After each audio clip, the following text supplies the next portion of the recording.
السلام علیکم ورحمۃ اللہ وبرکاتہ۔ محترم بھائیوں اور بہنوں، آج ہم جمع ہوئے ہیں تاکہ اپنی زندگی کے حقیقی مقصد پر غور کریں۔ اللہ تعالیٰ نے ہمیں کسی مقصد کے ساتھ پیدا کیا ہے اور اسی کی ہدایت کے ذریعے ہم سکون، خوشی اور کامیابی حاصل کرتے ہیں۔ زندگی محض خواہشات کا سفر نہیں بلکہ مقصد، قربانی اور ایمان کا سفر ہے۔ حصہ 1، ایمان کی طاقت۔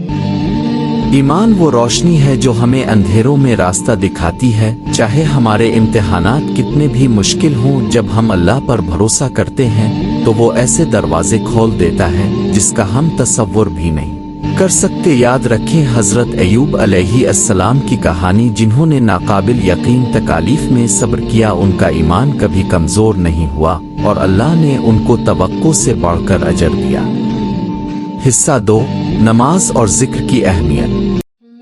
نماز اللہ سے ہمارا تعلق ہے، یہ خوف کے وقت ہماری ڈھال ہے، غم کے وقت ہمارا سکون اور کمزوری کے وقت ہماری طاقت ہے۔ بھائیوں اور بہنوں، ہر لمحہ اللہ کو یاد کرنے کی عادت ڈالے۔ ذکر دل کو پاک کرتا ہے، ذہن کو سکون دیتا ہے اور روح کو مضبوط کرتا ہے۔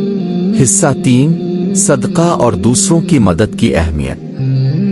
اسلام ہمیں سکھاتا ہے کہ دولت ایک نعمت ہے اور دینے کے ذریعے ہی اس کا حقیقی مقصد سمجھ آتا ہے۔ صدقہ نہ صرف دوسروں کی مدد کرتا ہے بلکہ ہمارے دل کو لالچ اور خود غرضی سے پاک کرتا ہے۔ ایک چھوٹا سا عمل بھی زندگیوں میں تبدیلی لا سکتا ہے۔ حصہ 4، صبر اور استقامت۔